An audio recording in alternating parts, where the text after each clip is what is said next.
कौन कहता है कि आसमान में सुराख हो नहीं सकता? कौन कहता है कि आसमान में सुराख हो नहीं सकता?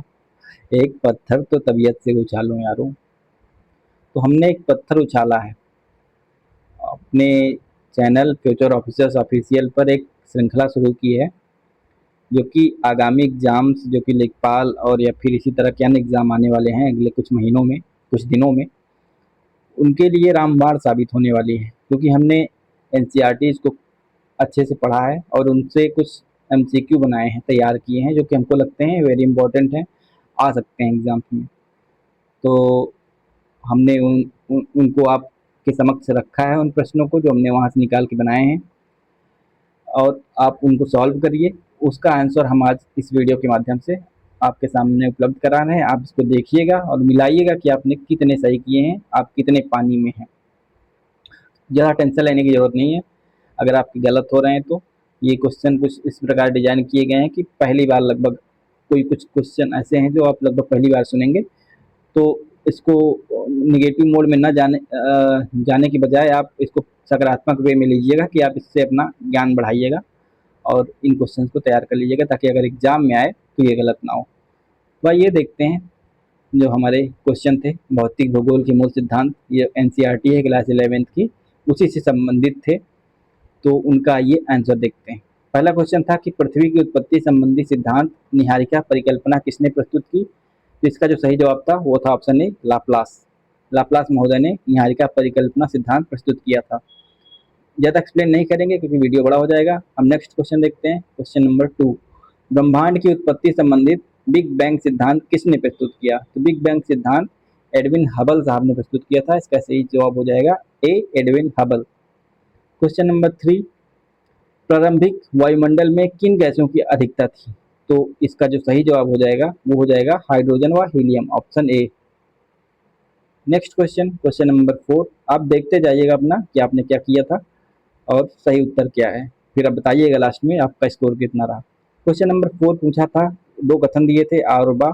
आ में बोला था कि पी तरंगे ध्वनि तरंगों जैसी होती हैं और यह ठोस द्रव गैस में संचलन कर सकती हैं। बा कथन बोला था एस तरंगे केवल ठोस पदार्थ में के माध्यम से ही चलती हैं।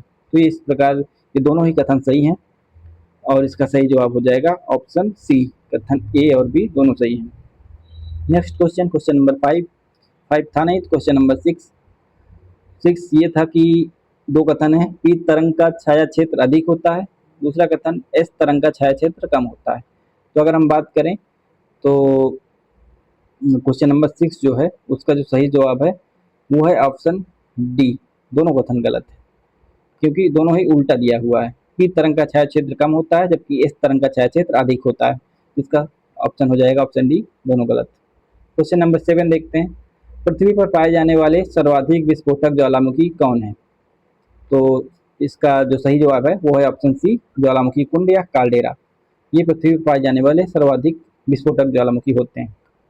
नेक्स्ट क्वेश्चन, क्वेश्चन नंबर 8, भूगर्भ की जानकारी का प्रत्यक्ष साधन क्या है? ये पूछा था आपसे। तो इसका जो सही जवाब हो जाएगा वो हो जाएगा ऑप्शन सी, ज्वालामुखी। क्योंकि ज्वालामुखी जो लावा निकलता है उसी के अध्ययन से हम भूगर्भ के बारे में जानकारी प्राप्त करते हैं। Next question, question number 9, Deccan trap की शैल समूह किस प्रकार के ज्वालामुखी उद्गार का परिणाम है? तो हमारे जो दक्षिण भारत में दक्कन का पठार है उसकी जो शैल है वो किस प्रकार के ज्वालामुखी उद्गार का परिणाम है, ये पूछा था। इसका जो सही उत्तर है वो है ऑप्शन सी, प्रवाह ज्वालामुखी। नेक्स्ट क्वेश्चन, क्वेश्चन नंबर 10, निम्नलिखित में से कौन स्थल मंडल को वर्णित करता है? तो स्थल मंडल को कौन वर्णित करता है? स्थल मंडल के बारे में पूछा था। इसका जो सही जवाब है वो है भूपटल व ऊपरी मंडल, ऑप्शन नंबर बी। तो भूपटल और ऊपरी मंडल को मिलाकर स्थल मंडल का निर्माण होता है। नेक्स्ट क्वेश्चन, क्वेश्चन नंबर 11, महाद्वीपीय विस्थापन सिद्धांत का प्रतिपादन किसने किया था? तो महाद्वीपीय विस्थापन सिद्धांत के प्रतिपादक को पूछा है। इसका जो सही जवाब है वो है ऑप्शन ए, अल्फ्रेड वेगनर। बहुत ही सिंपल क्वेश्चन है। आप अगर थोड़ा भी ज्योग्राफी के बारे में जानकारी रखते हैं तो इन क्वेश्चन को गलत नहीं करेंगे।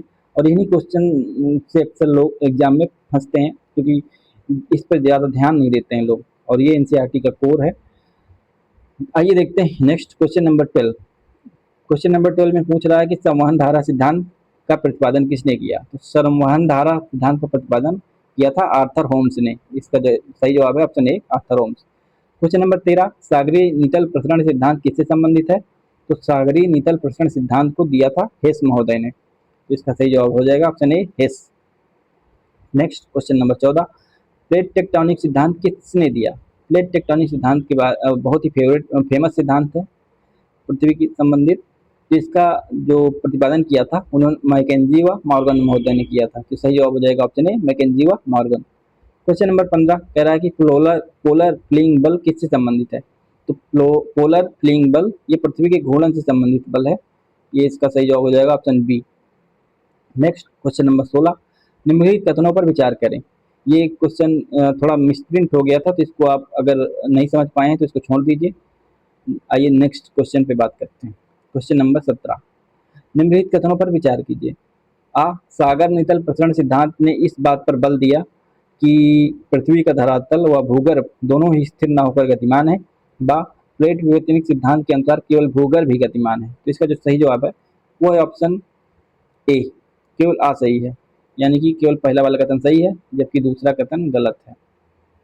नेक्स्ट क्वेश्चन, क्वेश्चन नंबर 18, इनमें से कौन सी एक लघु प्लेट नहीं है? तो लघु प्लेट नहीं है आपको बताना था। तो नाजका लघु प्लेट है, फिलीपींस लघु प्लेट है, अरबियन लघु प्लेट है, जबकि अंटार्कटिका एक लघु प्लेट नहीं है। तो इसका सही जवाब हो जाएगा option D, Antarctica plate. Next question number 19, Himalaya पर्वतों के साथ भारतीय प्लेट की सीमा किस तरह की प्लेट सीमा है? तो हिमालय पर्वत के साथ जो भारतीय प्लेट की सीमा है वो महाद्वीपीय महाद्वीपीय अभिसरण का उदाहरण है। तो इसका सही जवाब हो जाएगा ऑप्शन ए, महाद्वीपीय महाद्वीपीय अभिसरण। नेक्स्ट क्वेश्चन नंबर 20, निम्नलिखित में से कौन सी एक अनुक्रमिक प्रक्रिया है? तो अनुक्रमिक प्रक्रिया पूछ रहा है। अनुक्रमिक प्रक्रिया इनमें से पटल विरूपण है। पटल विरूपण एक अनुक्रमिक प्रक्रिया है, जिसका सही जवाब हो जाएगा ऑप्शन बी, पटल विरूपण। नेक्स्ट क्वेश्चन नंबर 21, निम्नलिखित में से कौन सा कथन मोहो असंततता के बारे में सही है? तो मोहो असंततता के बारे में ये सही है कि यह भूपटल और मेंटल के बीच की सीमा है, मोहो असंततता। तो इसका जो सही जवाब है ऑप्शन बी, या मोहो या मोहो जो है वो भूपटल और मेंटल के बीच की सीमा है। इससे असंततता से संबंधित एक ट्रिक भी है हमारी, कमर गुल। कमर गुल, ये ध्यान रखिएगा, अक्सर एग्जाम में असंततता से संबंधित एक क्वेश्चन आ जाता है कि क्रम से लगाइए इन असंततताओं को। तो आप अगर ट्रिक को याद रखते हैं तो आप ये क्वेश्चन गलत नहीं करेंगे। इसमें का से होता है कोनरॉड, मा से होता है मोहो, रा से होता है रेप्टी, गा से होता है गुटेनबर्ग, ला से होता है लेहमैन। तो ये जो असंततता है इनका क्रम है, इसी क्रम से पाई जाती है, तो इसको याद रखिएगा। और इस क्वेश्चन का जो सही जवाब है वो ऑप्शन बी हो जाएगा। नेक्स्ट क्वेश्चन नंबर 22, गुटेनबर्ग असंततता किससे संबंधित है? तो उसी ट्रिक से अगर आप देखेंगे तो इसको क्वेश्चन को सही कर लेंगे, लेकिन इसका जो सही जवाब है वो ऑप्शन नंबर बी, मेंटल व बायक्रोट के मध्य जो असंततता पाई जाती है और गुटेनबर्ग असंततता होती है। नेक्स्ट क्वेश्चन, क्वेश्चन नंबर 23, इस तरंगे पृथ्वी के किस भाग से होकर नहीं गुजरती? तो इस तरंगे जानते हैं आप केवल ठोस से होकर गुजरती हैं। तो इसलिए ये जो बाह्य क्रोड है पृथ्वी का, वहां से होकर नहीं गुजरती क्योंकि वहां लिक्विड पाया जाता है, तरल पाया जाता है। क्वेश्चन नंबर 24, निम्नलिखित में से कौन सा प्लेट सीमा प्रकार भूकंपों के लिए सबसे अधिक उत्तरदायी है? तो भूकंपों की उत्पत्ति के लिए लगभग सभी जो प्लेट सीमा प्रकार हैं वो उत्तरदायी होते हैं। अपसारी, अभिसारी, रूपांतर, ये तीनों ही होते हैं। तो इसका सही हो जाएगा ऑप्शन डी हो जाएगा, यानी सभी। Next question number 25, ring of fire मुख्यतः किस महासागर से संबंधित है? तो ये भूकंप और ज्वालामुखी उत्पत्ति का एक पॉइंट है। रिंग ऑफ फायर ये प्रशांत महासागर में स्थित है। तो इसका सही जवाब हो जाएगा ऑप्शन सी, प्रशांत महासागर, ring of fire. Question number 26, निम्नलिखित में से कौन सी प्रक्रिया अंतर्जात बलों से संबंधित है? तो अंतर्जात बलों से संबंधित प्रक्रिया जो है वो पर्वत निर्माण प्रक्रिया है, क्योंकि ये पृथ्वी के आंतरिक भाग से संबंधित होती है, इसलिए इसको अंतर्जात बल बोलते हैं। तो पर्वत निर्माण प्रक्रिया एक अंतर्जात प्रक्रिया है। क्वेश्चन नंबर 27, हॉट स्पॉट ज्वालामुखी का उदाहरण क्या है? हॉट स्पॉट ज्वालामुखी का निर्माण उदाहरण ये है हवाई द्वीप। हवाई द्वीप एक हॉट स्पॉट ज्वालामुखी का उदाहरण है। क्वेश्चन नंबर 28, रिक्टर स्केल किसे मापता है? तो जो रिक्टर स्केल है हमारा वो भूकंप की तीव्रता मापता है। क्वेश्चन नंबर 29, फोकस क्या होता है? फोकस जो है वो भूकंप उत्पत्ति का आंतरिक बिंदु होता है। क्वेश्चन नंबर 29 का सही जवाब है ऑप्शन नंबर बी, भूकंप उत्पत्ति का आंतरिक बिंदु। क्वेश्चन नंबर 30, लावा पठार किससे बनता है? तो जो लावा पठार है वो शांत प्रवाह से बनता है, यानी कि जो ज्वालामुखी का उद्गार होता है उसे जो शांत प्रवाह का जो लावा निकलता है उसके जब वो शीतल होता है तो उसके पश्चात लावा पठार का निर्माण होता है। तो इसका सही जवाब हो जाएगा ऑप्शन बी, शांत प्रवाह।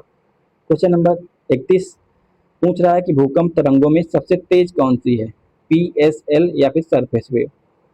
तो सबसे तेज जो होती है वो पी वेव होती है। भूकंप वेव में सबसे तेज पी तरंग होती है, तो इसका सही जवाब हो जाएगा ऑप्शन ए, पी वेव। क्वेश्चन नंबर 32 पूछ रहा है निहारिका परिकल्पना के अनुसार सौरमंडल का निर्माण हुआ, ए ठोस पिंडों के टकराव से, बी गैसीय बादल से, सी जलवाष्प से या डी उल्का से? तो निहारिका परिकल्पना में बताया गया कि सौरमंडल का निर्माण गैसीय बादलों से हुआ है।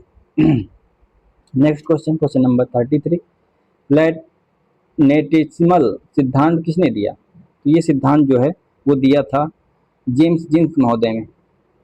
ये अक्सर याद रखिएगा कि ये मिलान भी पूछ सकता है और इसे एक एक कथन में भी दे सकता है, तो आप इन कथनों को जरूर याद रखिएगा कि किस सिद्धांत को किसने दिया था। तो प्लैटिनसिमल सिद्धांत को जेम्स जीन्स महोदय ने दिया था। नेक्स्ट क्वेश्चन, क्वेश्चन नंबर 34, पृथ्वी की आयु लगभग कितनी है? तो पृथ्वी की आयु लगभग 4.6 अरब वर्ष है, ऑप्शन बी सही जवाब हो जाएगा। क्वेश्चन नंबर 35, एथेनोस्फीयर की प्रमुख विशेषता क्या है? तो एथेनोस्फीयर की प्रमुख विशेषता होती है कि इसमें तरलता और प्लास्टिकता होती है। इसका सही जवाब है ऑप्शन बी, इसमें तरलता व प्लास्टिकता होती है। Next question, question number 36, lithosphere plates किस पर तैरती हैं? तो हमारी जो लिथोस्फीयर है वो किस पर तैरती हैं ये पूछा जा रहा है। इसका जो सही जवाब है वो है ऑप्शन सी, एथेनोस्फीयर। एथेनोस्फीयर पर लिथोस्फीयर प्लेट जो है वो तैरती है। क्वेश्चन नंबर 37, इसका क्वेश्चन है कि निम्नलिखित में से कौन सा उदाहरण अपसारी प्लेट सीमा का है? अपसारी प्लेट सीमा के बारे में पूछा जा रहा है, तो मिड अटलांटिक जो रीज है वो अपसारी प्लेट का उदाहरण है, सीमा का उदाहरण है। नेक्स्ट क्वेश्चन, क्वेश्चन नंबर 38, भारतीय प्लेट सीमा किस दिशा में गतिशील है? तो भारतीय प्लेट जो है वो अपने उत्तर पूर्व दिशा में गतिशील है। इसका सही जवाब हो जाएगा ऑप्शन ए, उत्तर पूर्व। 39 नंबर क्वेश्चन कह रहा है कि निम्न में से कौन सा कथन गलत है? ए, पी वेव तरल में चलती है, एस वेव गैस में चलती है, एल वेव सतह पर चलती है, पी वेव सबसे तेज है। तो जो एस वेव गैस में चलती है ये कथन गलत है, क्योंकि एस वेव केवल ठोस में चलती है। इसका सही जवाब हो जाएगा option B. Next question, question number 40, पृथ्वी की घूर्णन गति का प्रभाव है, दिन रात, ऋतुएं, ज्वार या हवाएं? तो घूर्णन गति के कारण क्या होता है? दिन रात होता है। अब इसका सही जवाब है ऑप्शन ए, दिन रात।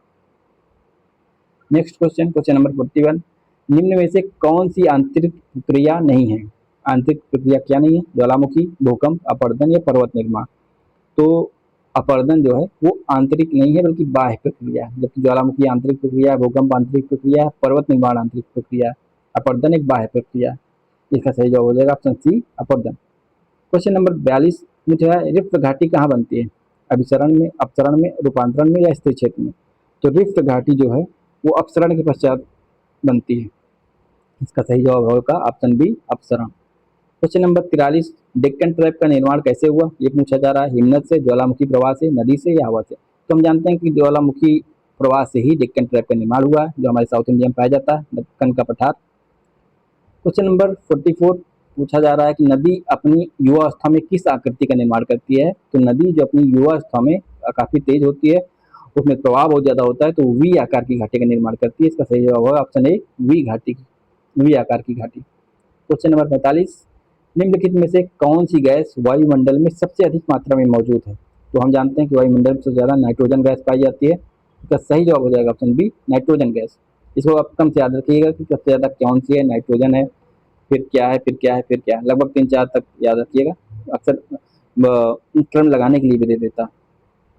नेक्स्ट क्वेश्चन नंबर 56, वह वायुमंडलीय परत जो मानव जीवन के लिए महत्वपूर्ण है कौन सी है? तो मानव जीवन के लिए महत्वपूर्ण जो परत है वो क्षोभ मंडल है, क्योंकि इसमें मौसम संबंधी घटनाएं होती हैं और ये मनुष्य को सीधे प्रभावित करती हैं। तो इसका सही जवाब हो जाएगा ऑप्शन ए, क्षोभ मंडल। क्वेश्चन नंबर 47, कौन सी गैस सौर विकिरण के लिए पारदर्शी है तथा पार्थिव विकिरण के लिए अपारदर्शी।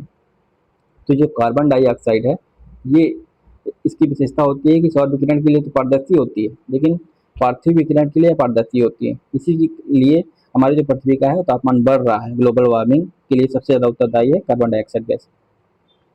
नेक्स्ट क्वेश्चन, क्वेश्चन नंबर 48, निम्नलिखित में से किस प्रक्रिया द्वारा वायुमंडल मुख्यतः गर्म होता है? तो वायुमंडल मुख्यतः लघु तरंग दैर्ध्य वाले सौर विकिरण से गर्म होता है। पृथ्वी को जो सूर्य की प्रकाश आता है वो दीर्घ तरंग दैर्ध्य के रूप में आता है, जबकि जब यहाँ से जाता है तो लघु तरंग के रूप में जाता है, नहीं लघु के रूप में आता है जब जाता है दीर्घ के रूप में। तो लघु के रूप में जब प्राप्त होता है तो पृथ्वी सबसे ज़्यादा गर्म होती है उससे। इसका सही जवाब हो जाएगा ऑप्शन ए, लघु तरंग दैर्ध्य वाले सौर विकिरण से। क्वेश्चन नंबर 49 पूछ रहा है कि निम्न में से कौन सा सबसे छोटा महासागर है?